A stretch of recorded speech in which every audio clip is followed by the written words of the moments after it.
V77 अध्याय 761 long ताओ की छठी इंद्रिय ब्लैक और लिन युआन।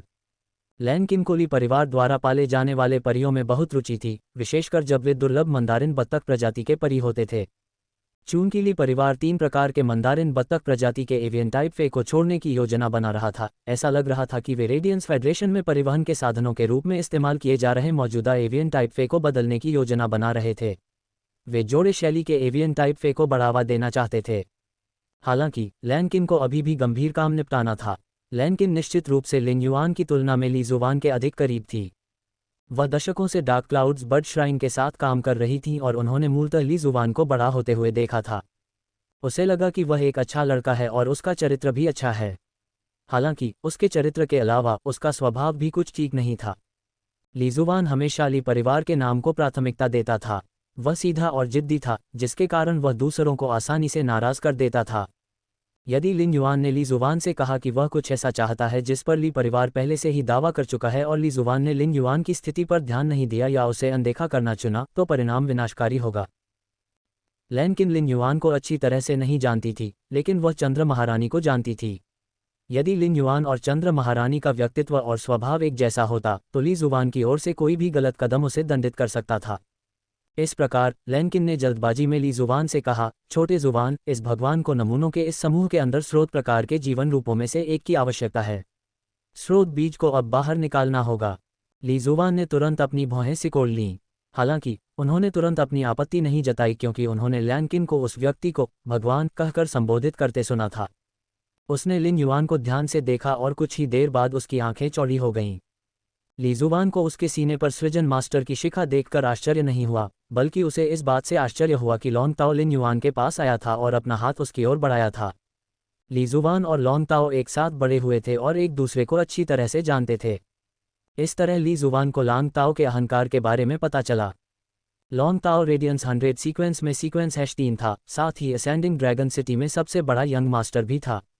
वह कुलीनगुड कोइलिंग ड्रैगन्स वैली का एकमात्र प्रत्यक्ष वंशज भी था। वह सोने का चम्मच लेकर पैदा हुआ था और सभी को नीची नज़र से देखता था। जब वह दोस्त बनाते थे तो उनकी स्थिति की चिंता नहीं करते थे, बल्कि इस बात की चिंता करते थे कि क्या वह उनके साथ मिलजुल कर रह सकते हैं। ये देखते हुए कि उसने लैनकिन के बगल में खड़े युवक की ओर हाथ बढ़ाने की पहल की थी, इसका मतलब था कि वह वास्तव में इस युवक को अपने दोस्तों में से एक मानता था। ली जुवान को यह नहीं पता था कि लॉन्ग ताओ की कार्रवाई ने लिन युआन को परेशान कर दिया था। जब लॉन्ग ताओ लिन युआन के साथ रेडियंस मून माउंटेन पर गया था, तो लॉन्ग ताओ ने देखा था कि मिस्टिक मून और कोल्ड मून लिन युआन के साथ कैसा व्यवहार कर रहे थे, और उसे पता था कि वह बिना किसी लाभ के गया था। लॉन्ग ताओ को पता था कि लिन युआन चंद्र महारानी का शिष्य था। यदि लिन युआन ने युद्ध के बाद लॉन्ग ताओ की आत्मा क्यूई को फिर से नहीं भरा होता, तो रेडियंट मून पैलेस में अपनी जीत के बाद लॉन्ग ताओ गिर सकता था और खुद को अपमानित कर सकता था। लॉन्ग ताओ लिन युआन का बहुत सम्मान करता था, फिर भी लॉन्ग ताओ केवल लिन युआन का अभिवादन करता था। वह कभी भी मित्रता नहीं दिखाता था और न ही अपना हाथ बढ़ाता था। हालांकि जब उन्होंने लिन युआन को देखा, तो लॉन्ग ताओ को लगा कि इस युवक की निगाहें बेहद परिचित थीं। लॉन्ग ताओ को लगा कि यह व्यक्ति चांदी का मुखौटा पहने हुए युवक था। लिन युआन ने सहजता से लॉन्ग ताओ का बढ़ा हुआ हाथ पकड़ लिया। उसकी पकड़ की ताकत से लेकर स्पर्श तक, इस हाथ मिलाने से लॉन्ग ताओ को और अधिक यकीन हो गया कि यह ब्लैक ही था। यह महज एक आंतरिक भावना थी जिसे लॉन्ग ताओ समझा नहीं सका। लॉन्ग ताओ ने अपना हाथ छोड़ा, लिन युआन की आंखों में देखा और कहा, लीनिंग मून माउंटेन पर अलग हुए हमें कुछ समय हो गया है। लॉन्ग ताओ ने आगे बोलने से पहले एक पल के लिए विराम लिया। मुझे लगता है कि यह बहुत समय पहले की बात नहीं है, क्योंकि मैंने तुम्हें ऑल स्टार मैच में भी देखा था। मैं ऑल स्टार मैच के बाद तुम्हें भोजन कराने वाला था, लेकिन तुम जल्दी चले गए। मैं तुम्हें भोजन खिलाना चाहता था ताकि मैं तुम्हें लीनिंग मून माउंटेन पर मेरी आध्यात्मिक शक्ति को फिर से भरने के लिए धन्यवाद दे सकूं। लिन युआन ने लॉन्ग ताओ को एक उज्ज्वल मुस्कान दी और जवाब दिया, भविष्य में एक साथ भोजन करने के बहुत सारे अवसर होंगे। लिन युआन की आवाज़ सुनकर लॉन्ग ताओ की नज़र और अधिक संदिग्ध हो गई। किसी व्यक्ति के लिए मास्क से अपनी शक्ल और उम्र छिपाना तो आसान था, लेकिन वे अपनी आवाज़ नहीं छिपा पाते थे। लिन युआन की आवाज़ ब्लैक की आवाज़ से काफ़ी मिलती जुलती थी। असल में वे दोनों एक जैसे ही थे। आज से बेहतर कोई दिन नहीं है। अभी शाम के लगभग 5 बजे बज रहे हैं। क्यों न हम साथ में खाना खाएं और बातें करें। लिन युआन ने सिर हिलाया और कहा, ज़रूर। हालांकि जब मैं रॉयल कैपिटल में होता हूं तो मैं लगभग कभी भी बाहर खाना नहीं खाता। भाई, आपको एक जगह चुननी होगी और मैं आपको दावत दूंगा। लॉन्ग ताओ के संदेह से सिकुड़े माथे को आराम मिला और उसने प्रसन्नतापूर्वक उत्तर दिया, ठीक है, क्यों ना हम हाउस ऑफ एनविएबल फ्रेग्रेंस में चलें। मैंने सुना है कि आप इसके मालिक को जानते हैं। ये शिजू द्वारा खोला गया एक और बुफे इस तरह है। लिन युआन का लॉन्ग ताओ को भाई कहना प्रभावशाली था। लिन युआन अश्वेत था या नहीं, उसका रवैया लॉन्ग ताओ के लिए ये सुनिश्चित करने के लिए पर्याप्त था कि लिन युआन ईमानदारी से दोस्त बनना चाहता था। दोनों ही भोजन के पैसे देने को तैयार थे। अगर उनमें से किसी की भूख भी ज्यादा होती तो भी एक भोजन की कीमत दोनों के लिए बहुत कम होती। जब वे बात कर रहे थे तो लॉन्ग ताओ ने लिन युआन से नजरें नहीं हटाईं। उसने लिन युआन की आंखों में उभरी उलझन को देखा और वह थोड़ा अचंभित हुआ। लॉन्ग ताओ ने यह देखने के लिए शिजू का उल्लेख करने का निर्णय लिया था कि क्या लिन युआन की आंखों में पहचान की झलक दिखेगी। अब जबकि लिन युआन स्पष्ट जिज्ञासा से उसकी ओर देख रहा था तो लॉन्ग ताओ ने मान लिया कि वह बहुत अधिक सोच रहा था। हालांकि वह नहीं जानता था कि लिन युआन की उलझन शिजू की वजह से नहीं थी। इसके बजाय लिन युआन सोच रहा था कि क्या लॉन्ग ताओ ने जिस हाउस ऑफ एनविएबल फ्रेग्रेंस का जिक्र किया था वह वही था जहां झांग शियाओबाई ने थोक में भुना हुआ मांस खरीदा था। यह कोई आश्चर्य की बात नहीं थी कि लिन युआन उत्सुक था, क्योंकि हाउस ऑफ एनविएबल फ्रेग्रेंस नाम हाल ही में उसके कानों में बहुत बार आया था। लीजुवान ने लॉन्ग ताओ और लिन युआन को लीनिंग मून माउंटेन का उल्लेख करते हुए सुना और सोचा कि कैसे लैनकिन ने लिन युआन को भगवान कहा था। भले ही उसने लिन युआन की छाती पर सृजन मास्टर का प्रतीक चिन्ह नहीं देखा होता, तब भी ली जुवान ने अब तक लिन युआन की स्थिति को स्वीकार कर लिया होता। कुलीन गुट समुदाय इस खबर से खलबली मच गई कि चंद्र महारानी ने एक शिष्य को स्वीकार कर लिया है, लेकिन ये शिष्य कौन था, यह एक रहस्य था। अब ऐसा प्रतीत हुआ कि चंद्र महारानी का शिष्य ही उनके सामने खड़ा यह व्यक्ति था। लिन युआन की स्थिति का खुलासा होने के बाद ली जुवान को पता था कि वह डार्क क्लाउड्स बर्ड श्राइन से किसी को अजीब स्रोत बीज को पैक करने और लिन युआन को भेजने का निर्देश देगा। वह इस बात से थोड़ा दुखी हुए बिना नहीं रह सका। वह जानता था कि वह ऐसा नहीं कर सकता। ली जुवान एक चतुर व्यक्ति था और जानता था कि इस कार्रवाई का विरोध करने के क्या परिणाम होंगे। भले ही लिन युआन की उसकी अस्वीकृति पर प्रतिकूल प्रतिक्रिया हो, लेकिन उसे कभी भी royal capital cafe observer association से इस नमूने को बाहर ले जाने की अनुमति नहीं देने वाली थी। लेकिन क्योंकि वह नहीं कह सकता था, ली जुवान को लगा कि लिन युआन वास्तव में उनके डार्क क्लाउड्स बर्ड मंदिर को लूट रहा था। लिन युआन वर्तमान में लॉन्ग ताओ के साथ यादें ताज़ा कर रहा था। जब उनकी यादें ताज़ा हो गईं तो लिन युआन जल्दी से ली जुवान के पास गया और सोचने लगा कि स्रोत बीज के बदले में ली जुवान को देने के लिए सबसे अच्छी चीज़ क्या होगी। लिन युआन कोई बदमाश नहीं था। चंद्र महारानी का शिष्य बनने के बाद लिन युआन ने अपनी शक्ति बढ़ाने और स्काई सिटी का विस्तार करने के लिए केवल कड़ी मेहनत पर भरोसा किया। इस प्रक्रिया के दौरान उन्होंने चंद्र महारानी के शिष्य के रूप में अपनी पहचान गुप्त रखी थी। यदि स्रोत बीज लाल कांटे के विकास के लिए महत्वपूर्ण नहीं होता तो लिन युआन ने चंद्र महारानी के शिष्य के रूप में अपनी पहचान का उपयोग करने के बारे में नहीं सोचा होता। जब वह स्पिरिट क्यूई प्रोफेशनल बने थे और पहली बार स्टार वेब पर लॉग इन हुए थे तब उनकी लंबाई 1.78 मीटर थी।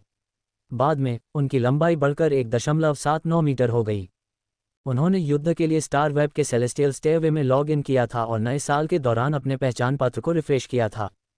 नए पहचान पत्र से लिन युआन को पता चला कि उसकी लंबाई 1.80 मीटर हो गई है।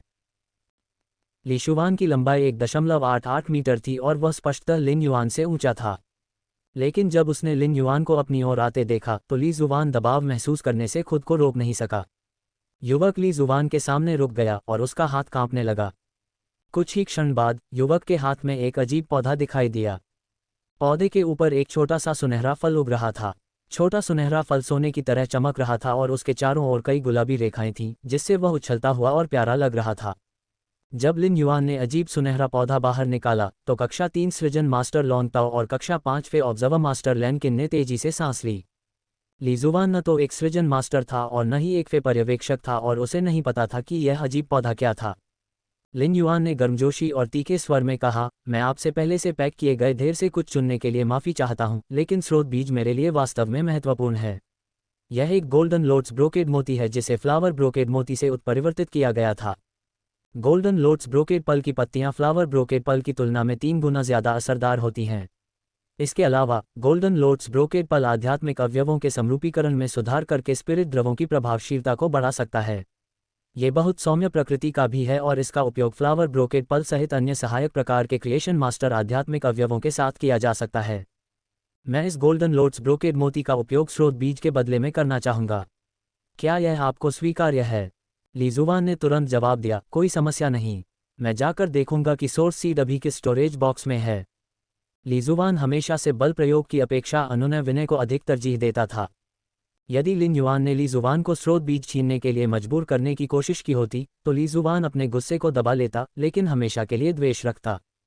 यद्यपि दूसरा पक्ष स्पष्ट रूप से बल प्रयोग करके उन पर दबाव डालने में सक्षम था, फिर भी उन्होंने स्पष्टीकरण दिया और माफी मांगी।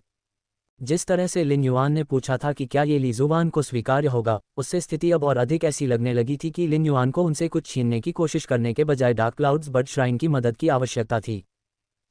इससे न केवल डार्क क्लाउड्स बर्ड श्राइन की प्रतिष्ठा सुरक्षित हुई, बल्कि डार्क क्लाउड्स बर्ड श्राइन के अहंकार को भी ठेस पहुंची, क्योंकि चंद्र महारानी के शिष्य ने उनसे मदद मांगने की पहल की थी। स्वाभाविक रूप से लीजुवान चंद्र महारानी के शिष्य की मदद करने जा रहा था। लीजुवान को नहीं पता था कि गोल्डन लोट्स ब्रोकेड मोती क्या था। हालांकि यह न केवल फ्लावर ब्रोकेड पल से 3 गुना बेहतर था और आध्यात्मिक अवयवों के समरूपीकरण में सुधार कर सकता था, बल्कि इसे अन्य सहायक प्रकार के क्रिएशन मास्टर आध्यात्मिक अवयवों के साथ संयोजन में भी इस्तेमाल किया जा सकता था। ये ली जुबान के लिए बिना किसी हिचकिचाहट के गोल्डन लोट्स ब्रोकेड पल के लिए व्यापार करने के लिए पर्याप्त था। डार्क क्लाउड्स बर्ड श्राइन को एवियन टाइप फे को पोषित करने के लिए बड़ी मात्रा में क्रिएशन मास्टर संसाधनों की आवश्यकता थी। दुर्लभ एवियन टाइप फे को पोषित करने के लिए उन्हें उच्च श्रेणी के क्रिएशन मास्टर संसाधनों की भी आवश्यकता थी। उच्च श्रेणी के सृजन मास्टर संसाधन एक गुट के सबसे कीमती संसाधन थे और उन्हें हमेशा आवश्यक लागत माना जाता था। चूंकि गोल्डन लोट्स ब्रोकेड पल का उपयोग अन्य सहायक प्रकार की आध्यात्मिक सामग्री के साथ किया जा सकता है, इसलिए यह उच्च श्रेणी के स्पिरिट द्रवों को बनाने की कठिनाई को कम करेगा। इससे उस दर में वृद्धि होगी जिस पर क्रिएशन मास्टर स्पिरिट द्रवों को बना सकते हैं। इस प्रकार गोल्डन लोट्स ब्रोकेड पल डार्क क्लाउड्स बर्ड श्राइन के क्रिएशन मास्टर संसाधनों को बढ़ाएगा और इसकी उत्पादकता बढ़ाएगा। लिन युआन ने ली जुबान को देखकर मुस्कुराया, जो स्रोत बीज के लिए फी भंडारण बक्से के माध्यम से सावधानीपूर्वक जांच कर रहा था। उसके पास इतना अनुभव था कि वह जानता था कि दूसरों के साथ आसानी से द्वेष कैसे न रखा जाए। इतने लंबे समय तक स्काई सिटी चलाने के बाद वह अच्छी तरह से जानता था कि किसी गुट के लिए कनेक्शन बहुत महत्वपूर्ण होते हैं। इसलिए उसने जितना संभव हो सके उतने कनेक्शन बनाने का ध्यान रखा। लीजुवान से सोर्स सीड छीनने के लिए अपनी स्थिति का उपयोग करने के बजाय उसके साथ एक सौदा करना और इस प्रक्रिया में स्काई सिटी के नेटवर्क में सुधार करना बेहतर था। यद्यपि लिन युआन ने गोल्डन लोट्स ब्रोकेड पल के साथ स्रोत बीज के लिए व्यापार करने की योजना के साथ शुरुआत नहीं की थी, मास्टर होंगशेन ने गलती से पता लगाया था कि गोल्डन लोट्स ब्रोकेड पल का उपयोग अन्य सहायक प्रकार के निर्माण मास्टर संसाधनों के साथ किया जा सकता है। इस आकस्मिक खोज ने गोल्डन लोट्स ब्रोकेड मोती के मूल्य को बढ़ा दिया और लिन युआन को गोल्डन लोट्स ब्रोकेड मोती का व्यापार करते समय अधिक लाभ उठाने में मदद की। ये कहा जा सकता है कि गोल्डन लोट्स ब्रोकेड पल एक ऐसा संसाधन था जो एक गुट के क्रिएशन मास्टर संसाधनों को लाभान्वित करेगा। जब किसी गुट को कई गोल्डन लोट्स ब्रोकेड मोती प्राप्त हो जाते थे तो इससे प्रमुख गुटों की दिशा और रणनीति प्रभावित होती थी। लिन युआन के गोल्डन लोट्स ब्रोकेड मोतियों के व्यापार की विधि के कारण वे उसके दुश्मन गुटों के हाथों में नहीं पहुंचेंगे। सच कहें तो गोल्डन लोट्स ब्रोकेड पल जैसी कोई चीज़ जो एक गुट के क्रिएशन मास्टर संसाधनों को कई तरीकों से लाभ पहुंचा सकती थी, दुश्मन गुटों के लिए एकदम सही झटका थी। मियाओ परिवार का कनेक्टेड बीस्ट पार्क, जिसकी मुख्य भूमिका क्रिएशन मास्टर संसाधनों की थी, पर गोल्डन लोट्स ब्रोकेड मोती का बहुत अधिक प्रभाव पड़ेगा। यदि लिन युआन ने कनेक्टेड बीस्ट पार्क के साथ कोई सौदा किया तो वह उनके क्रिएशन मास्टर संसाधनों को बढ़ाने में उनकी मदद करेगा। लेकिन अगर लिन युआन ने मियाओ परिवार के साथ गोल्डन लोट्स ब्रोकेड मोती का व्यापार करने से इनकार कर दिया और इसके बजाय मियाओ परिवार का विरोध करने वाले गुटों के साथ व्यापार किया, तो वह मियाओ परिवार के दुश्मनों को मजबूत करेगा। वह उस नींव को धीरे धीरे कमजोर कर रहा होगा जिस पर मियाओ परिवार ने अपनी आजीविका का निर्माण किया था। जब गोल्डन लोट्स ब्रोकेड पल जैसी अविश्वसनीय चीज सामने आई तो जिन लोगों ने पहले इसका इस्तेमाल नहीं किया था उन्हें निश्चित रूप से इसकी वास्तविक शक्ति पर संदेह हुआ होगा। इसलिए एक विश्वसनीय स्रोत की आवश्यकता थी जो गोल्डन लोट्स ब्रोकेड पल के प्रभावों को देख सके। लैनकिन, लॉन्ग ताओ और ली जुबान गोल्डन लोट्स ब्रोकेड पल की शक्ति के गवाह थे और लिन युआन को इसकी शक्ति फैलाने में मदद कर सकते थे। सच कहूं तो लिन युआन का अभी गोल्डन लोट्स ब्रोकेड मोती को प्रकट करने का इरादा नहीं था। उनके पास मौजूद गोल्डन लोट्स ब्रोकेड पल ऑटेट से अभी तक 10 बच्चे पैदा नहीं हुए थे। लेकिन जब उसने लॉन्ग ताओ और ली जुबान को देखा तो लिन युआन ने ये देखने की कोशिश की कि क्या वह इस स्थिति से कोई रत्न निकाल सकता है और उन्हें अपने साथ गोल्डन लोट्स ब्रोकेड मोती का व्यापार करने के लिए उकसा सकता है। इससे उसे विधि स्रोत क्रिस्टल प्राप्त करने की अनुमति मिल जाएगी। जैसा कि यह था, लिन युआन के पास जो कानून स्रोत क्रिस्टल थे वे मिथक 3 डार्क डेथ लॉ को सृजन गुणवत्ता में विकसित करने के लिए पर्याप्त नहीं थे। लिन युआन को अन्य गुटों द्वारा गोल्डन लोट्स ब्रोकेड मोती हासिल करने का डर नहीं था। हालांकि लिन युआन के हाथ में जो गोल्डन लोट्स ब्रोकेड पल था वह जीवित था, लेकिन उसे असली परी नहीं माना जा सकता था। वह सिर्फ गोल्डन लोट्स ब्रोकेड पल ऑर्टेट पर निर्भर था। यदि उसे ऑर्टेट से उत्पन्न स्वर्ण कमल ब्रोकेड मोती को परिभाषित करना होता तो लिन युआन कहता कि यह एक आध्यात्मिक घटक है जो विकास को बनाए रख सकता है। इसलिए लिन युआन को इस बात का डर नहीं था कि दूसरे लोग इस गोल्डन लोट्स ब्रोकेड पल चाइल्ड ड्रामे का अध्ययन करेंगे। जब तक उसके पास ऑर्टेट था तब तक वह बाजार पर हावी हो सकता था और गोल्डन लोट्स ब्रोकेड पल पर एक अधिकार स्थापित कर सकता था। लिन युआन को यह नहीं पता था कि ली जुवान ने रॉयल कैपिटल के फे ऑब्जर्वर एसोसिएशन से कितने नमूने आरक्षित किए थे। ली जुवान ने तेजी से काम किया। कुछ ही मिनटों में उसने 7 या 8 गोल्ड फे स्टोरेज बॉक्स की तलाशी पूरी कर ली। हालांकि उसे अभी तक वह स्रोत बीज नहीं मिला था जिसे लिन युआन चाहता था। इस दौरान लिन युआन निष्क्रिय नहीं था। लिन युआन ने लॉन्ग ताओ और मास्टर लैंग किन के भावों का अध्ययन किया जब ली जुवान ने फे स्टोरेज बॉक्स को देखना शुरू किया। लॉन्ग ताओ लिन युआन के पास गया और लिन युआन के हाथ में गोल्डन लोट्स ब्रोकेड मोती पर अपनी नज़रें टिका दीं। लिन युआन ने गोल्डन लोट्स ब्रोकेड मोती को लॉन्ग ताओ को सौंप दिया और कहा, भाई, अगर आप इसका निरीक्षण करना चाहते हैं तो क्यों न इसे करीब से देखें। आप कुछ पत्ते भी तोड़ सकते हैं और स्पिरिट द्रव मिश्रण में इसके प्रभावों का परीक्षण कर सकते हैं। ली जुवान ने देखा कि गोल्डन लोट्स ब्रोकेड पल को लॉन्ग ताओ को सौंप दिया गया था और जल्दी से उन 5 कर्मचारियों को चिल्लाया जो गोल्ड फे स्टोरेज बॉक्स को हिला रहे थे, चीज़ों को हिलाना बंद करो। पहले मुझे इन फे स्टोरेज बॉक्स से सोर्स सीड खोजने में मदद करें। वह जल्दी से लिन युआन के पास गया और लॉन्ग ताओ पर एक सतर्क नज़र डाली, जैसे कि उसे डर था कि लॉन्ग ताओ गोल्डन लोट्स ब्रोकेड मोती चुराने वाला है। यद्यपि ली जुवान एक सृजन मास्टर या फे ऑब्जर्वर नहीं था और वह गोल्डन लोट्स ब्रोकेड पल के प्रभावों का खुद आकलन नहीं कर सकता था, फिर भी उसने लिन युआन द्वारा इसके प्रभावों के बारे में कही गई बातों पर संदेह नहीं किया। आखिरकार ये स्वर्ण कमल ब्रोकेड मोती चंद्र महारानी के शिष्य द्वारा निर्मित किया गया था। लैंग किन ने लिन युआन के सुझाव को सुना और कहा, मैं आपके लिए एक खाली पर्यवेक्षक कक्ष ढूंढूंगा ताकि आप गोल्डन लोट्स ब्रोकेड पल का उपयोग करके एक स्पिरिट तरल पदार्थ तैयार कर सकें। लॉन्ग ताओ ने अपना सिर हिलाया और जवाब दिया, ऐसी असुविधा की कोई आवश्यकता नहीं है। उन्होंने 2 गोल्ड फे भंडारण बक्से लिए और उनका उपयोग एक साधारण अस्थायी कार्यक्षेत्र बनाने के लिए किया। इसके बाद लॉन्ग ताओ ने 4 प्रकार की आध्यात्मिक सामग्रियां निकालीं। विशेष रूप से उन्होंने silver dragon beast blood, silver dragon beast bone powder, fire strong scales और गोल्ड बनिंग स्वीट फ्लैग की पत्तियां निकाली और स्पिरिट फ्लूइड को तैयार करना शुरू कर दिया। ये सर्वविदित था कि सभी ड्रैगन प्रजातियों के फे या ड्रैगन आभा उत्सर्जित करते हैं। जब लिन युआन ने आध्यात्मिक सामग्री को देखा जो लॉन्ग ताओ ने निकाली थी तो उसे तुरंत पता चल गया कि लॉन्ग ताओ एक ग्रेड 2 औषधि तैयार करने की तैयारी कर रहा था जो भयानक ड्रैगन प्रजाति के परियों को सक्रिय कर देगी। सृजन मास्टर्स को हमेशा आत्मा द्रव्यों को तैयार करने के लिए एक शांत वातावरण की आवश्यकता होती है। लॉन्ग ताओ ने इस ग्रेड 2 स्पिरिट द्रव को जांच के तहत तैयार करने का फैसला किया था क्योंकि वह अपनी सफलता के प्रति आश्वस्त था।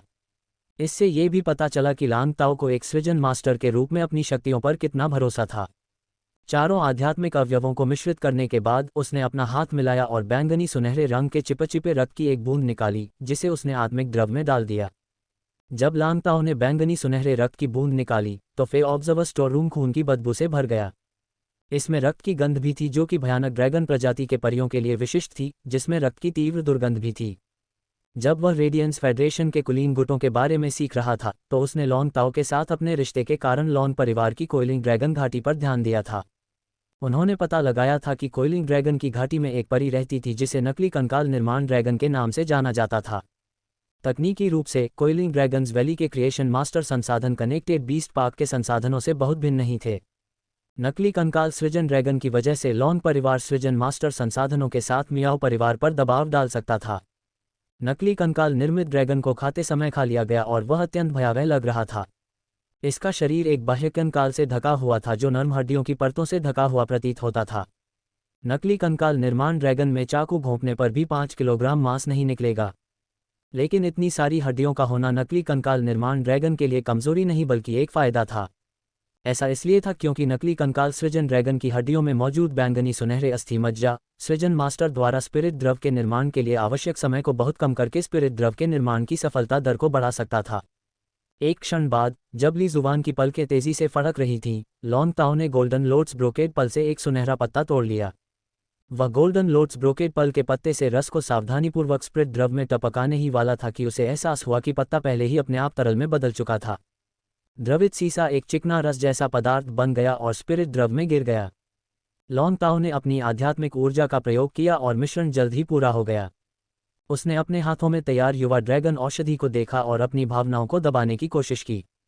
हालांकि वह अपनी आंखों की चमक को छिपा नहीं सका। ताओ ने अपने समय में अनगिनत यंग ड्रैगन पोशन तैयार किए थे। सबसे अच्छी स्थिति में ये पोशन 62% समरूप था। अब जबकि वह अन्य लोगों के सामने यंग ड्रैगन पोशन तैयार कर रहा था, अपने ठोस अनुभव के बावजूद वह अभी भी प्रभावित था। उसे लगा कि अगर इस यंग ड्रैगन पोशन में आध्यात्मिक तत्व 50% समरूप हो जाएं तो वह भाग्यशाली होगा। फिर भी इस पोशन के आध्यात्मिक तत्व 72% समरूप थे। लॉन्ग ताओ इतना अहंकारी नहीं था कि वह इसे अपनी क्रिएशन मास्टर शक्तियों में वृद्धि के लिए जिम्मेदार ठहराए। इसके अलावा नकली कंकाल क्रिएशन ड्रैगन अस्थि मज्जा जो उसने जोड़ा था, वह केवल मिश्रण के समय को कम कर सकता था और समरूपता प्रतिशत को नहीं बढ़ा सकता था। इसका मतलब यह था कि उनके सर्वश्रेष्ठ रिकॉर्ड से 10% अधिक केवल गोल्डन लोट्स ब्रोकेड पल के कारण ही संभव हो सका। जब लॉन्ग ताओ स्पिरिट द्रव तैयार कर रहा था तो वह समय का भी ध्यान रख रहा था। इस स्पिरिट द्रव को तैयार करने में उसे 21 मिनट लगे थे। यह उस समय से 3 मिनट तेज था जब उन्होंने नकली कंकाल निर्माण ड्रैगन की अस्थि मज्जा को जोड़ा था। अब जबकि लॉन्ग ताओ ने गोल्डन लोट्स ब्रोकेड मोती पर एक विश्वसनीय परीक्षण किया था, तो लॉन्ग ताओ के मन में गोल्डन लोट्स ब्रोकेड मोती का मूल्य बढ़ गया। उन्होंने महसूस किया कि गोल्डन लोट्स ब्रोकेड पल क्रिएशन मास्टर्स के लिए एक खजाना था। लॉन्ग ताओ ने गोल्डन लोट्स ब्रोकेड पल को फिर से देखा और फिर उसे लिन युआन को लौटा दिया और कहा, यह पुष्टि नहीं की जा सकती है कि यह एक परीक्षण के आधार पर स्पिरिट फ्लूइड मिश्रण की सफलता दर को बढ़ा सकता है। लगने वाले समय के संदर्भ में यह नकली कंकाल निर्माण ड्रैगन की अस्थि मज्जा के साथ संयोजन में उपयोग किए जाने पर कम से कम 3 मिनट का समय कम कर सकता है। इसे देखते हुए हम मान सकते हैं कि गोल्डन लोट्स ब्रोकेड पल ने लगने वाले समय को लगभग 13% कम कर दिया। इसने आध्यात्मिक अवयवों के समरूपीकरण में भी कम से कम 10% सुधार किया। लॉन्ग ताओ जितना अधिक बोलता गया उतना ही अधिक वह स्वर्ण कमल ब्रोकेड मोती के प्रति विस्मय में दिखाई देने लगा। हालांकि उसके अपने सिद्धांत थे। चूंकि वह ली जुबान का दोस्त था, इसलिए वह उससे गोल्डन लोट्स ब्रोकेड मोती कभी नहीं छीनेगा। लॉन्ग ताओ के प्रयोग के परिणामों ने मास्टर लैंकिन की आंखों को आश्चर्यचकित कर दिया। दूसरी ओर ली जुबान की निगाहें और भी चमकीली हो गईं। जब ली जुबान ने लॉन्ग ताओ को ये कहते हुए सुना कि कैसे गोल्डन लोट्स ब्रोकेड पल आध्यात्मिक घटक समरूपता को कम से कम 10% तक बढ़ा सकता है, तो वह अपने हाथों को ताली बजाने से खुद को रोक नहीं सका। उसकी मुस्कान लगभग उसके कानों तक फैल गई। ली जुबान एक भावुक व्यक्ति था। जब उसने लिन युआन के व्यवहार का अनुभव किया तो उसकी सारी नाखुशी गायब हो गई और उसे लिन युआन के बारे में अच्छी धारणा भी हो गई। उन्होंने अपनी कुलीन स्थिति का इस्तेमाल दूसरों को धमकाने के लिए नहीं किया। कुलीन गुटों के अनुयायियों में यह एक दुर्लभ गुण था। इसके अलावा लिन युआन की उपाधि अधिकांश लोगों की धारणाओं से कहीं ऊपर थी और कुलीन वर्ग के अनुयायी उसके सामने टिकने की उम्मीद भी नहीं कर सकते थे। जब ली जुबान को गोल्डन लोट्स ब्रोकेड मोती के प्रभावों का पता चला तो उसने लिन युआन के प्रति आभार महसूस किया। ली जुबान अच्छी तरह से जानता था कि गोल्डन लोट्स ब्रोकेड मोती की असली शक्ति को लॉन्ग ताओ जैसे क्लास 3 क्रिएशन मास्टर द्वारा प्रकट नहीं किया जा सकता था। लेकिन डार्क क्लाउड्स बर्ड श्राइन के क्लास 4 क्रिएशन मास्टर के हाथों में कांस्य एपिक फेय का विकास और यहां तक कि फेय के उत्परिवर्तन पर शुद्ध स्पिरिट क्यूई की प्रभावशीलता कम से कम 10% बढ़ जाएगी। यह एक बहुत बड़ा आशीर्वाद था। ली जुबान ने लिन युआन को जितना ज्यादा देखा उसे उतना ही अच्छा लगा। ली जुबान ने लिन युआन और लॉन्ग ताओ से कहा, आज रात के खाने के लिए मुझे भी साथ ले चलो।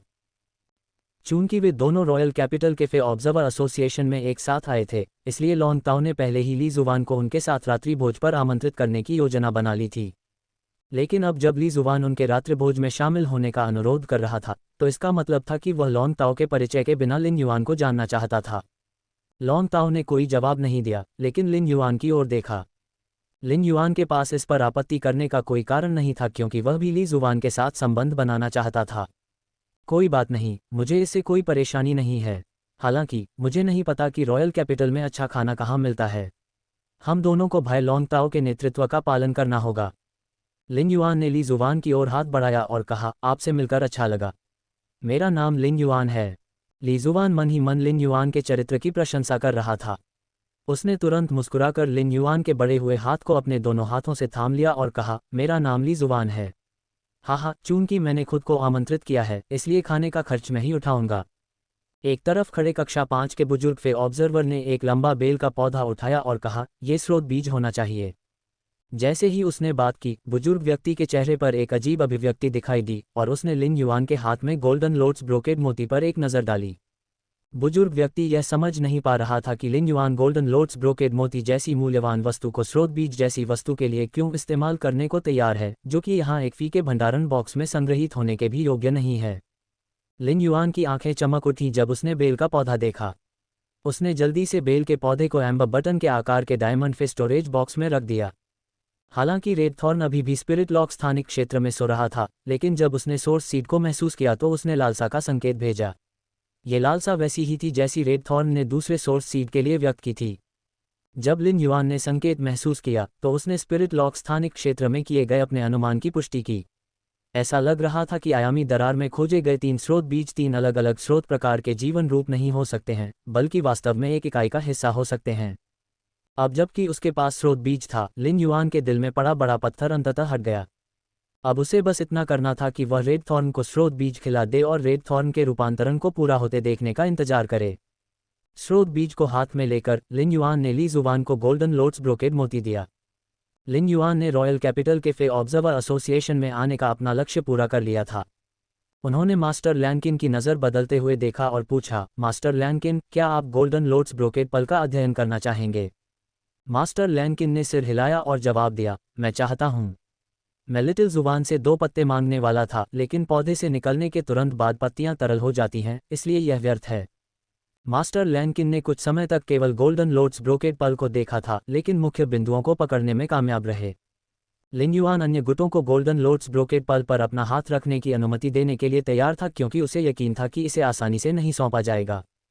हालांकि ये भी संभावना थी कि विभिन्न गुट ऐसे बहुमूल्य संसाधन को साझा करने के लिए तैयार नहीं होंगे। लेकिन अगर लिन युआन ने गोल्डन लोट्स ब्रोकेड मोती बांटना जारी रखा तो यह संभव था कि एक गुट पत्तियों के बारे में शिकायत करेगा। हालांकि पत्तियों का ध्रुवीकरण इसे रोक देगा। तरलीकृत रस 2 मिनट में अपनी जीवन शक्ति खो देगा, इसलिए रस का व्यापार करना असंभव होगा।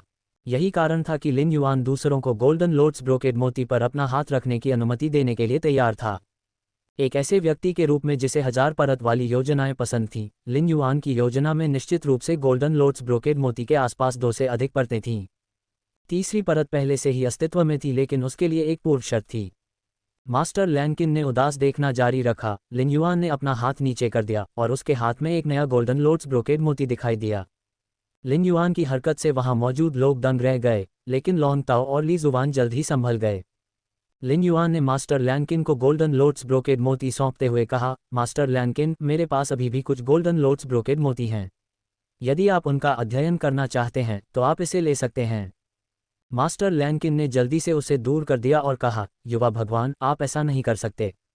मास्टर लैनकिन ने पहले ही गोल्डन लोट्स ब्रोकेड पल का सामान्य अवलोकन कर लिया था। गोल्डन लोट्स ब्रोकेड पल कोई जटिल जीवन रूप नहीं था, लेकिन इसका स्वरूप अत्यंत विचित्र था। मास्टर लैनकिन गोल्डन लोट्स ब्रोकेड पल के बारे में किसी निश्चित निष्कर्ष पर नहीं पहुंच पाए। उसे लगा कि यह मोतियों की माला जैसा ही एक रसीला प्रकार का परी होगा। मास्टर लैनकिन अकेले नहीं थे। जब लिन युआन ने पहली बार गोल्डन लोट्स ब्रोकेड पल पर नजर डाली थी तो वह भी दंग रह गए थे। गोल्डन लोट्स ब्रोकेड पल के चाइल्ड रामेट्स उसके ऑटेट की तरह नहीं दिखते थे। फिर भी लिन युआन ने इसे एक सकारात्मक विशेषता के रूप में देखा। गोल्डन लोट्स ब्रोकेड पल का ऑटेट फ्लावर ब्रोकेड पल के समान ही था, लेकिन इसके चाइल्ड रामेट्स दिखने में फ्लावर ब्रोकेड पल से काफी भिन्न थे। बल्कि बच्चे के रामेट मोतियों की माला के समान थे। मोतियों की माला एक उपचारात्मक प्रकार की परी थी जिसे अक्सर अनदेखा कर दिया जाता था, इसलिए किसी के लिए इसे गोल्डन लोट्स ब्रोकेड मोती से जोड़ना मुश्किल था। ये बिल्कुल वैसा ही था जैसे अगर लिन युआन ने जीनियस और चिमी को बुलाया और कहा कि वे 100 प्रश्न जानवर और ध्वनि पक्षी थे तो उसे तुरंत पागल कहा जाएगा। मास्टर लैनकिन ने गोल्डन लोट्स ब्रोकेड मोती स्वीकार नहीं किया था, इसलिए लिन युआन ने कहा, मास्टर लैनकिन, आपने मुझे अभी अभी अध्ययन सामग्री का एक सेट दिया है। इस गोल्डन लोट्स ब्रोकेड मोती को मेरे आभार के रूप में स्वीकार करें। मास्टर लैनकिन स्वभाव से शांत थीं, और जब वह मध्य आयु में पहुंची तो वह और भी अधिक गंभीर हो गईं। हालांकि जब उसने सुना कि लिन युआन ने क्या कहा तो वह अपनी आंखें घुमाने से खुद को रोक नहीं सकी। मेरी अध्ययन सामग्री केवल 5000 फेडरेशन डॉलर की है और लोग इसे एक तरफ फेंक देते हैं। हालांकि जब उसने लिन युआन की ईमानदार निगाह देखी तो मास्टर लैनकिन मुस्कुराए और लिन युआन से गोल्डन लोट्स ब्रोकेड पल लेने के लिए आगे बढ़े।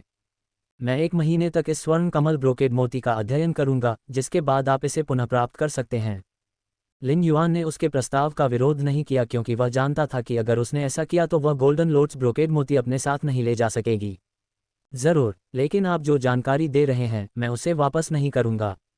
मास्टर लैनकिन थोड़ा हैरान थे। जब उसने फिर से लिन युआन की ओर देखा तो उसकी नज़र अब बदल चुकी थी। वह पहले से ज्यादा कोमल और दयालु थी। तुम्हें अपना वादा पूरा करना चाहिए। मुझे कुछ भी लौटाने की हिम्मत मत करना। मास्टर लैनकिन लिन युआन, लॉन्ग ताओ और ली जुवान के साथ फे ऑब्जर्वर एसोसिएशन की लॉबी में गई। जब उसने लिन युआन की आकृति को छोटा होते देखा तो वह खुद को रोक नहीं पाई और खुद को आहें भरने लगी। आप सचमुच इस लड़के को पसंद करने से खुद को रोक नहीं पाएंगे। जब वे फे ऑब्जर्वर एसोसिएशन से बाहर निकले तो ली जुवान ने अपना अंगूठा बाहर निकाला और एक फे गाड़ी उसके सामने प्रकट हुई। जैसे ही परी गाड़ी सामने आई, परी ऑब्जर्वर एसोसिएशन के प्रवेश द्वार के आसपास खड़े लोग अपनी सांसें रोक नहीं सके। विस्मय की एकमत चीख लगभग बहरा कर देने वाली थी।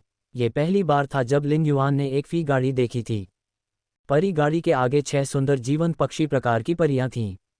ये 6 पक्षी प्रकार के परी ड्रैगन प्रजाति के परियों की शक्ति के समान भयभीत करने वाली शक्ति रखते थे। हालांकि इन 6 पक्षी प्रकार के परियों से निकलने वाली आभा ड्रैगन प्रजाति के परियों की तुलना में अधिक सूक्ष्म और सुरुचिपूर्ण थी। लिन युआन ने सहज रूप से इन सुंदर पक्षी प्रकार के परियों की जांच करने के लिए सच्चे डेटा का उपयोग किया और पाया कि वे सभी शुद्ध रक्त रेखाओं वाले लुवान प्रजाति के परी थे। इन 6 लुवान प्रजाति के फे की रक्त रेखाएं अनलॉक होने के कगार पर थीं। अगर मौका मिला तो वे संभवतः मुख्य फीनिक्स प्रजाति के फे में विकसित हो जाएंगे।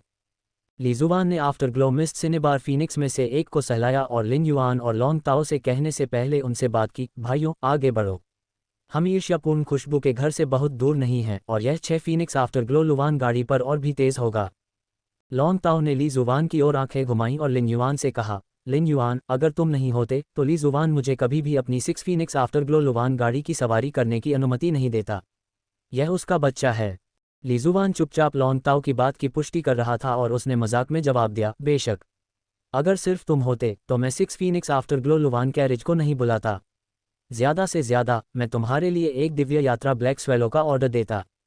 लॉन्ग ताओ ने उपहास किया, आप दिव्य यात्रा ब्लैक स्वेलो पर खुद सवारी कर सकते हैं। यह आपकी पुरानी बवासीर को भी ठीक कर सकता है। लिन युआन ने तुरंत समझ में सिर हिलाया। ऐसा लग रहा था कि सभी इस बात पर सहमत थे कि दिव्य यात्रा ब्लैक स्वेलो पर सवारी करना आरामदायक नहीं था।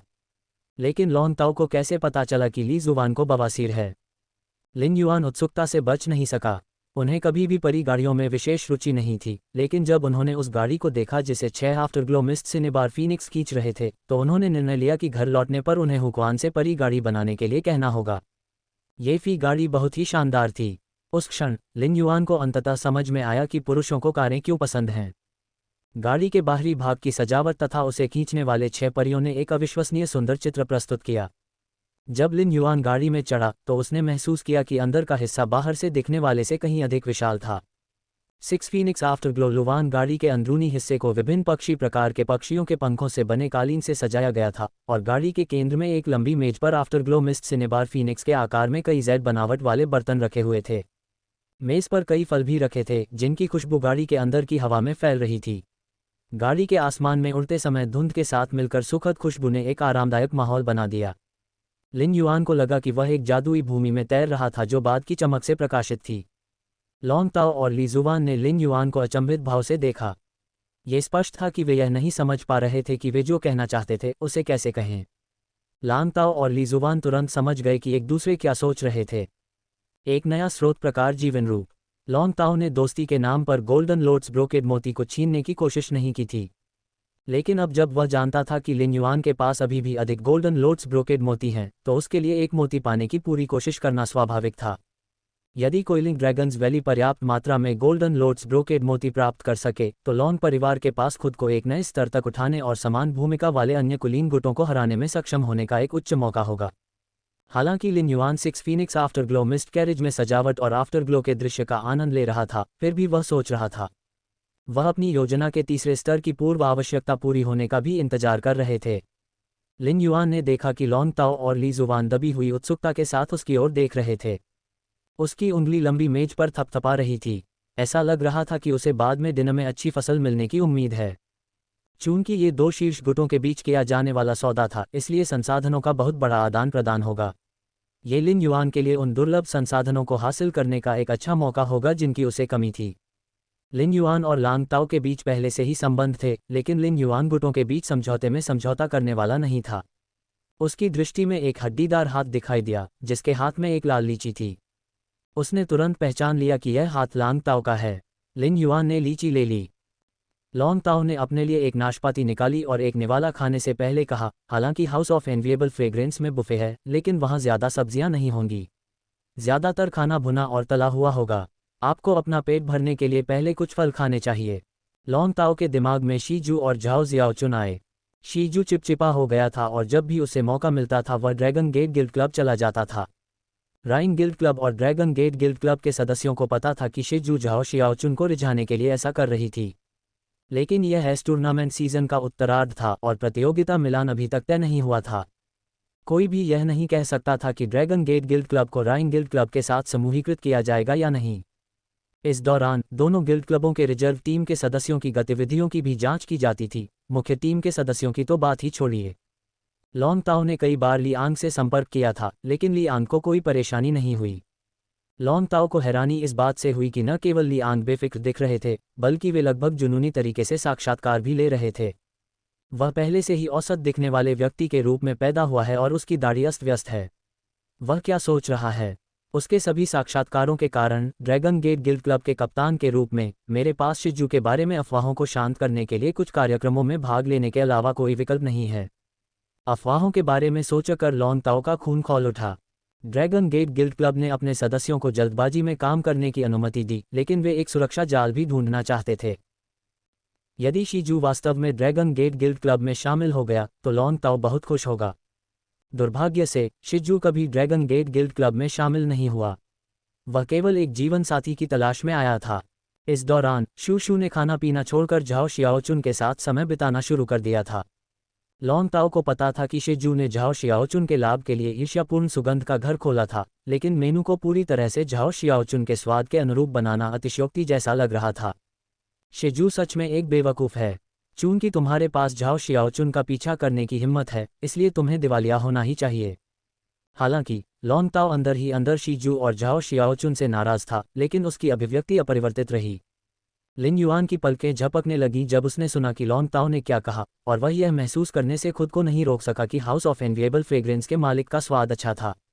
उसे सब्जियां खाने में बिल्कुल भी मज़ा नहीं आता था।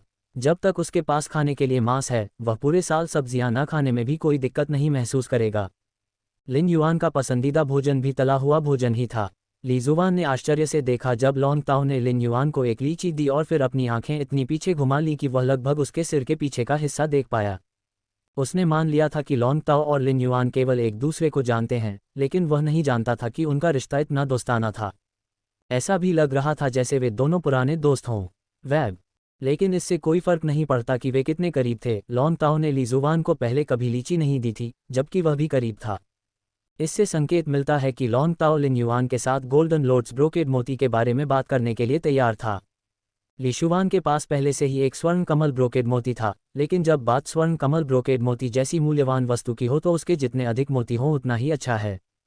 डार्क क्लाउड्स बर्ड श्राइन के 3 क्लास 4 क्रिएशन मास्टर्स लॉन परिवार के 9 के साथ प्रतिस्पर्धा करने में सक्षम नहीं हो सकते थे, लेकिन ली जुवान को लगा कि अगर वह लिन युआन से 3 गोल्डन लोड्स ब्रोकेड मोती प्राप्त कर सके तो ये पर्याप्त होगा। ली शुवान लांग ताओ की तरह नहीं था, जो कोइलिंग ड्रैगन घाटी का एकमात्र प्रत्यक्ष वंशज था और उसे संपूर्ण कोइलिंग ड्रैगन घाटी का उत्तराधिकारी बनना तय था, बल्कि ली जुवान को हमेशा डार्क क्लाउड्स बर्ड श्राइन में अन्य शिष्यों के साथ प्रतिस्पर्धा करनी पड़ती थी। यदि वह कुछ गोल्डन लोड्स ब्रोकेड मोती प्राप्त कर सके तो वह डार्क क्लाउड्स बर्ड श्राइन में अपने वरिष्ठों का पक्ष लेने में सक्षम हो जाएगा। इसके अलावा ली जुवान को लगा कि अगर वह लिन युआन के साथ संबंध बना सके तो उसके वरिष्ठ अधिक खुश होंगे, बजाय इसके कि वह कुछ गोल्डन लोड्स ब्रोकेड मोती वापस लाए। लिन युआन आखिरकार चंद्र महारानी का शिष्य था। उसकी हैसियत इतनी थी कि ली जुवान के वरिष्ठ उस पर पूरा ध्यान देते थे। जैसे जैसे लिन युआन ने स्काई सिटी का विस्तार किया, उसे संबंधों के महत्व का एहसास हुआ। ली जुवान एक शीर्ष गुट में बड़ा हुआ था, इसलिए ये कहने की ज़रूरत नहीं है कि वह भी इस बारे में जानता था। उसने तय किया कि वह लिन युआन से गोल्डन लोड्स ब्रोकेड मोती का व्यापार करने के लिए कहेगा, इससे पहले कि लॉन्ग ताओ ऐसा कर सके। हालांकि उसे गोल्डन लोड्स ब्रोकेड मोती के बदले में व्यापार करने के लिए एक उपयुक्त वस्तु के साथ आना था। चूंकि वह व्यापार शुरू करने वाला था, इसलिए वह लिन युआन से नहीं पूछ सका कि वह क्या चाहता है। चंद्र महारानी के शिष्य के रूप में लिन युआन बिना पलक झपकाए सितारों की भी मांग कर सकता था। अचानक ली जुवान को कुछ याद आया जो हाल ही में उसके पास आया था। लेकिन ली जुवान इस वस्तु का व्यापार करने के लिए अनिच्छुक था, भले ही इसका मतलब ये हो कि उसे गोल्डन लोड्स ब्रोकेड मोती प्राप्त होंगे।